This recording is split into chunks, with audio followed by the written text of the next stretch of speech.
नमस्कार, आप देख रहे हैं न्यूज नेशन। मैं हूं पिनास त्यागी और खबर कट टू कट में सबसे पहले आपको दिखाते हैं शहर की वेदर वार्निंग। मौसम विभाग ने पूरे उत्तर भारत में 72 घंटों की चेतावनी जारी कर दी। इस वार्निंग के मुताबिक 22 से लेकर 24 जनवरी तक पहाड़ों में भीषण बर्फबारी होगी, जिसके चलते शीतलहर का एक बार फिर से अटैक होगा और मैदानी राज्यों में तेज बरसात होगी, जिसके बाद धुंध यानी कोहरे की सफेद चादर हर तरफ छा जाएगी।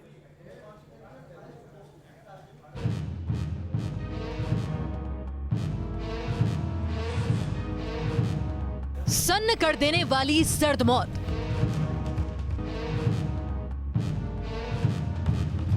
सर्दी का वो कहर जो न देखा न सुना। -22 डिग्री में जम गया भेड़ का खून। काल बनी ठंड में पत्थर बन गए जानवर।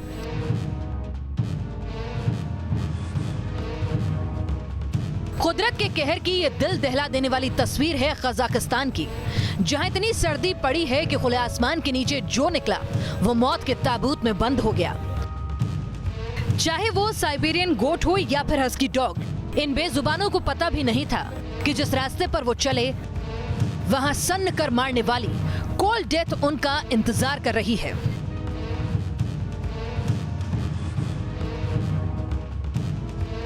कजाकिस्तान के सभी बड़े शहरों में पारा शून्य से नीचे है। राजधानी नूर सुल्तान में टेम्परेचर -23 डिग्री सेल्सियस है, तो रुडनी में पारा -22 पर जा टिका है। वैसे तो कजाकिस्तान में हर साल भीषण सर्दी होती है, लेकिन इस बार आई ठंड ने पूरे कजाकिस्तान को सन्न कर दिया। ठिठुरन भरी सर्दी में क्या जानवर क्या इंसान, सब कुदरत की मार से करहा रहे हैं और इंतजार कर रहे हैं उस पल का जब सफेद काल उनका पीछा छोड़े। Team news nation. आपको बता दें, कजाकिस्तान का जो वीडियो आपने देखा, ये वीडियो साल 2018 का सांकेतिक वीडियो है, क्योंकि कजाकिस्तान में इस वक्त -22 से -25 डिग्री सेल्सियस के बीच में तापमान है और बताया जा रहा है कि वहां पर जानवर जो हैं, जो बाहर रह रहे हैं, बाहर सड़कों पर, वो जम रहे हैं और ठंड के कारण उनकी मौत हो रही है। हालांकि एक्सपर्ट कहते हैं कि इस वीडियो में जो जानवरों को खड़ा किया गया है और उसको गिरते हुए दिखाया गया है, खड़े खड़े किसी भी जानवर की मौत नहीं होती है। और ये वीडियो साल 2018 का था। आगे बढ़ते हैं, बात करते हैं ठंड के उस अलर्ट की जो उत्तर भारत के लिए तमाम पहाड़ी राज्यों और मैदानी इलाकों के लिए जारी किया गया है कि आने वाले 48 घंटे बर्फबारी होगी, शीतलहर चलेगी।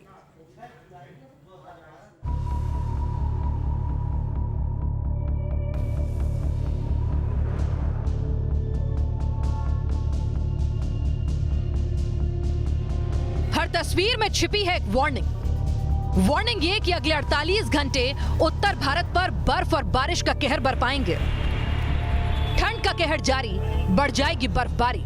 यह है उत्तरी राज्यों के लिए मौसम विभाग की पहली चेतावनी के मुताबिक 22 से 24 जनवरी के बीच कश्मीर और लद्दाख में बर्फबारी बढ़ जाएगी, जिसके चलते तापमान तेजी से नीचे आ सकता है। हिमाचल में बर्फबारी के चलते येलो अलर्ट जारी कर दिया गया है। अभी जो वेस्टर्न डिस्टर्बेंस है वो भी एक एक्टिव है, वो 23 से 25 एक है। वेस्टर्न डिस्टर्बेंस जो है हमारा जो रीजन है, उत्तर भारत है या हिल एरिया है, वो अफेक्ट करेगा। इसके वजह से जो है फिर अगेन जो है रेन और स्नो हमारा जो पहाड़ी राज्यों हैं जैसे उत्तराखंड, हिमाचल, जम्मू कश्मीर होगा, अच्छा रेन स्नो होगा। बारिश आएगी, सर्दी को बढ़ाएगी। यह है मौसम विभाग की वार्निंग नंबर 2। मौसम विभाग की माने तो 22 से 24 जनवरी के बीच देश के उत्तर पश्चिमी राज्यों में बारिश आने की संभावना है। उत्तर प्रदेश, राजस्थान, मध्य प्रदेश में तेज बारिश की आशंका है, तो राजधानी दिल्ली में तापमान तेजी से नीचे आएगा और कोहरा भी बढ़ सकता है। प्रचंड ठंड की इस वार्निंग को समझ लीजिए और सावधान हो जाइए। इस ठंड को हल्के में लेने की भूल मत कीजिएगा, क्योंकि लौटती ठंड हमेशा इंसान को ठिठुरा कर ही जाती है। Team news nation. और नीतीश बाबू को अपनी आलोचना बिल्कुल बर्दाश्त नहीं है। ऐसा इसलिए कहा जा रहा है क्योंकि उन्होंने एक नया फरमान जारी किया है। सोशल मीडिया के जरिए सरकार पर अगर आपने सवाल उठाए तो आपको पुलिस पकड़ ले जाएगी। बिहार में यह फरमान आया है सुशासन बाबू यानी नीतीश सरकार से। नीतीश कुमार ने ऐलान कर दिया है कि अब सोशल मीडिया पर अगर किसी ने सांसदों, मंत्रियों और सरकारी अधिकारियों पर सवाल उठाए और वो उन्हें इसको जज करने का हक भी उन्हीं के पास है, अगर वो उन्हें आपत्तिजनक लगे तो कानूनी कार्रवाई होगी। साइबर क्राइम की कैटेगरी, विधि सम्मत कार्रवाई की जाए, कानून के मुताबिक एक्शन लिया जाए। इस सरकारी आदेश में जिस कार्रवाई की सिफारिश की गई है वो चोर, लुटेरे या घोटालेबाजों के लिए नहीं, बल्कि ये आदेश निकाला गया है सोशल मीडिया पर पोस्ट करने वालों के खिलाफ। जी हाँ, अगर अब बिहार में कोई सांसद, मंत्री या सरकारी अधिकारी के खिलाफ ऐसी पोस्ट लिखेगा जिसे नेता या अधिकारी आपत्तिजनक मान ले, तो उसे पुलिस उठा ले जाएगी। न सिर्फ सरकारी पदाधिकारी या अधिकारी के खिलाफ, बल्कि किसी के भी संबंध में यदि कोई अफवाह फैलाई जाती है सोशल मीडिया के माध्यम से, साइबर वर्ल्ड के माध्यम से, तो ये आईटी एक्ट के तहत एक दंडनीय अपराध है और ये सभी के लिए लागू है। सुशासन की गद्दी से ये फरमान आया तो इसे हिटलर शाही कहा गया, आवाज दबाने की नापाक कोशिश करार दिया गया और सवालों के साथ विपक्ष भी मैदान में उतरा। सर्कुलर देखकर यही लगता है कि ये माननीय मुख्यमंत्री का तुगलकी फरमान है, अपने पदाधिकारियों से निकलवाने का काम किया गया है। क्योंकि उनकी नाकामियों को सोशल मीडिया दिखाती है, देश और दुनिया देखती है, इसलिए बचने के लिए ये तुगलकी फरमान जारी किए हैं, हिटलर शाही करने का काम कर रहे हैं। सरकार और उसके सहयोगी ऑर्डर को जायज ठहरा रहे हैं, लेकिन जरा समझ लीजिए कि इस ऑर्डर की चपेट में बिहार की कितनी बड़ी आबादी आ जाएगी। बिहार में तकरीबन 1 करोड़ 50 लाख लोग फेसबुक का इस्तेमाल करते हैं। बिहार के तकरीबन 4 करोड़ लोग मोबाइल पर इंटरनेट का इस्तेमाल करते हैं, यानी ये लोग व्हाट्सएप या ट्विटर जैसे सोशल मीडिया प्लेटफॉर्म पर मौजूद हैं। यानी बिहार की 10 करोड़ आबादी में से तकरीबन 5.5 करोड़ यानी 55% लोग नीतीश के फरमान के दायरे में होंगे। अब इन 5.5 करोड़ लोगों में से किसी को भी सरकार और सिस्टम में कमी नजर आती है और उसने सोशल मीडिया पर कुछ ऐसा लिखा जो नेताजी या अधिकारी जी को तौहीन लगे, तो जेल की रोटी खानी पड़ेगी और जेल का पानी पीना पड़ेगा। Team news nation. और ये पहली बार नहीं है जब सोशल मीडिया के जरिए सरकार को टारगेट कर देने पर सिस्टम कानूनी एक्शन की हद तक पहुंच गया है। ऐसा पहले भी कई बार हो चुका है। 28 अक्टूबर 2020 को लॉकडाउन नियमों के उल्लंघन पर रोशनी बिस्वास नाम की एक महिला ने सरकार की फेसबुक पर आलोचना की थी। कोलकाता पुलिस ने सामुदायिक सद्भाव बिगाड़ने के आरोप में रोशनी के खिलाफ एफआईआर दर्ज कर दी थी। यानी बिहार ही नहीं, पश्चिम बंगाल में भी ये सब होता है। जुलाई 2020 में गुजरात पुलिस के कुछ जवानों ने सोशल मीडिया के जरिए सैलरी बढ़ाने की मांग की थी। जवाब में डीजीपी से खुद फरमान आया और जवानों को सोशल मीडिया न इस्तेमाल करने की ताकीद कर दी गई। 21 नवंबर 2020 को केरल सरकार ने सोशल मीडिया पर आपत्तिजनक पोस्ट पर 3 साल की कैद का कानून लेकर आए। हालांकि विरोध आलोचनाओं के बाद सरकार को यह नियम वापस लेना पड़ा। अगस्त 2020 में राजस्थान पुलिस के एक कांस्टेबल ने फेसबुक पर सरकार की आलोचना की थी। पोस्ट सामने आते ही कांस्टेबल को लाइन हाजिर कर दिया गया था। यानी सुशासन बाबू से पहले भी सरकारें और सिस्टम आवाज दबाने या यूं कहें कि सोशल मीडिया पर खामोश रहने की ताकीद को लेकर सवालों का सामना करते रहे हैं। आगे बढ़ते हैं। अब आपको मिलवाते हैं कैसे सरकारी मुलाजिम से जिसकी ब्लैक मनी ने तफ्तीश करती एंटी करप्शन ब्रांच के भी होश उड़ा दिए। ब्लैक मनी के इस किंग का नाम है वीरम देसाई। कुछ साल पहले डिप्टी तहसीलदार हुआ करते थे। सरकार से तकरीबन 30-35 हजार रुपए महीने की तनख्वाह मिलती थी। लेकिन जब इनके घर पर रेड पड़ी तो मिली 5.5 करोड़ रुपए की गाड़ियां और 30 करोड़ कैश। वीरम देसाई फरार है और उसकी बेनामी संपत्ति को गिनते गिनते अधिकारियों की उंगलियां थक गई हैं। ऑडी, जगुआर, मर्सिडीज जैसी 11 गाड़ियां, अलग अलग बैंकों में 30 खाते, 30 करोड़ से ऊपर कैश, आलीशान 2 मंजिला बंगला और ये सब सिर्फ 35,000 रुपए महीने की तनख्वाह में। आज जिस बंगले की दीवारों पर एंटी करप्शन ब्यूरो के नोटिस चस्पा हैं, कभी इन दीवारों के अंदर अपनी काली कमाई का वही खाता बनाता था डिप्टी तहसीलदार वीरम देसाई। वीरम देसाई की धरपकड़ की कहानी बिल्कुल फिल्मी है। एक दिन अचानक एसीबी को बेनामी खत मिलता है। खत में वीरम देसाई के काले पैसे का पूरा कच्चा चिट्ठा लिखा होता है और इसी खत को क्लू बनाकर एसीबी मार देती है वीरम देसाई पर छापा। वीडियो में आपको जो गाड़ी दिख रही है, कभी इसी ऑडी कार में नोटों की वो गड्डियां रहती थी जो वीरम देसाई ने अपना जमीर बेचकर जमा की थी। अभी वीरम देसाई फरार है, उस पर कानूनी कार्रवाई जारी है और हर कोई पता करना चाहता है क्या थी वो घूस की छड़ी जिसे घुमाकर एक क्लर्क बन गया करोड़पति। एंटी करप्शन ब्यूरो को जांच में पता चला है कि वीरम देसाई के पास से 30 करोड़ की जो बेनामी संपत्ति है वो मिली है, जिसमें ये भव्य और आलीशान बंगला भी शामिल है।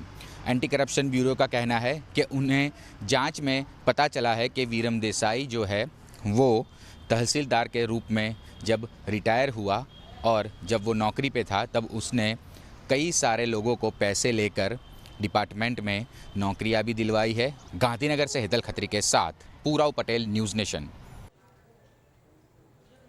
और अब खबर आपसे हमसे जुड़ी हुई। दिल्ली से लेकर मुंबई तक पेट्रोल और डीजल की रिकॉर्ड कीमतें इस वक्त आप दे रहे हैं। ऐसा लग रहा है कि कुछ दिन में पेट्रोल के दाम 100 रुपए को पार कर जाएंगे।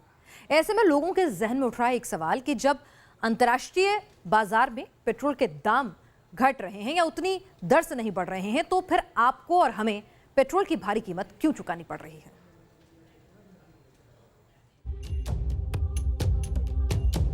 पेट्रोल का रेट बहुत बढ़ने के कारण हम लोगों को बहुत परेशानी हो रही है। डेली उसका रेट बढ़ रहा है, 93 हो गया, कुछ दिनों में 100 पार हो जाएगा। है बहुत दिक्कत। जितनी कमाई नहीं उससे ज्यादा मतलब पेट्रोल के लिए आता अपने तो क्या बचेगा। महंगा हुआ डीजल पेट्रोल, हर दिन दाम रिकॉर्ड तोड़, आसमान छूते रेट, जेब पर भारी चोट। नया साल क्या आया, पेट्रोल और डीजल के दामों में मानो आग लग गई। दिल्ली टू भोपाल, कहीं पेट्रोल का रेट 80 के पार है तो कहीं 100 को छूता नजर आता है। राजधानी दिल्ली में पेट्रोल 85 रुपए 45 पैसे प्रति लीटर है, जो अब तक का सबसे हाईएस्ट रेट है। डीजल 75 रुपए 63 पैसे प्रति लीटर है, तो वहीं मुंबई में पेट्रोल 92 रुपए 40 पैसे प्रति लीटर मिल रहा है और डीजल 82 रुपए 40 पैसे। भोपाल में भी लोग रिकॉर्ड तोड़ 93 रुपए 32 पैसे प्रति लीटर पेट्रोल खरीद रहे हैं और डीजल 83 रुपए 25 पैसे प्रति लीटर है। जयपुर में भी लोग 92 रुपए 96 पैसे प्रति लीटर पेट्रोल की कीमत चुका रहे हैं। डीजल 85 को पार कर चुका है। पेट्रोल डीजल की कीमतों में लगातार इजाफा हो रहा है, जिसकी वजह से लोगों को महंगाई की मार से झेलना पड़ रहा है। आज पेट्रोल की कीमत जो है वो 85 रुपए 45 पैसे प्रति लीटर है, वहीं डीजल की कीमत 75 रुपए 63 पैसे प्रति लीटर है, यानी 75 का आंकड़ा भी पार कर चुका है। महंगे पेट्रोल का खेल, बेस से 4 गुना रेट, बेस प्राइस से 4 गुना ज्यादा बिकता तेल। क्यों और क्या है इसका खेल, ये समझना भी जरूरी है। आइए आपको तेल का खेल समझाते हैं। पेट्रोल का मौजूदा बेस प्राइस यानी आधार मूल्य है 28 रुपए 13 पैसे। इसके ट्रांसपोर्टेशन में खर्चा आता है प्रति लीटर 37 पैसे। एक्साइज ड्यूटी लगती है 32 रुपए 98 पैसे की। डीलर कमीशन 3 रुपए 67 पैसे और फिर लगता है वैट 19 रुपए 55 पैसे। और ऐसे बढ़ते बढ़ते 28 रुपए 13 पैसे का पेट्रोल हो जाता है 84 रुपए 70 पैसे का। हिसाब सीधा साफ है, वैट जैसे टैक्स और डीलर के कमीशन का बोझ आपकी जेब को उठाना पड़ रहा है, भले ही अंतर्राष्ट्रीय बाजार में पेट्रोल के दाम कितने ही क्यों न गिर रहे हों। Team news nation. अगर आप भी डिजिटल वॉलेट या यूं कहें कि यूपीआई का इस्तेमाल करते हैं तो हमारी अगली खबर आपको जरूर देखनी चाहिए और ध्यान से समझे भी, क्योंकि अगले कुछ दिन यूपीआई पर लेन देन के दौरान आपको दिक्कतों का सामना करना पड़ सकता है। उसके पीछे क्या वजह है ये भी आपको समझा देते हैं। दरअसल national payment corporation of India यानी एनपीसीआई ने अगले कुछ दिनों तक रात में यूपीआई पेमेंट के दौरान दिक्कतों की बात कही है। जानकारी के मुताबिक रात 1 बजे से 3 बजे के बीच यूपीआई पेमेंट करने के दौरान ग्लिच आ सकते हैं या पेमेंट रुक सकती है। एनपीसीआई के मुताबिक पेमेंट सर्वर को अपग्रेड किया जा रहा है, जिसके चलते ऐसी परेशानियों का सामना ग्राहकों को करना होगा। और इसी वजह से एनपीसीआई ने अपील की है कि रजिस्टर्ड ग्राहक रात 1 बजे से 3 बजे के बीच अगर बहुत जरूरी ना हो तो यूपीआई पेमेंट ना करें। तो आपने देखी देश और दुनिया की वो चुनिंदा खबरें जो जानना समझना आपके लिए जरूरी था। खबर कट टू कट स्पेशल में आज के लिए बस इतना ही।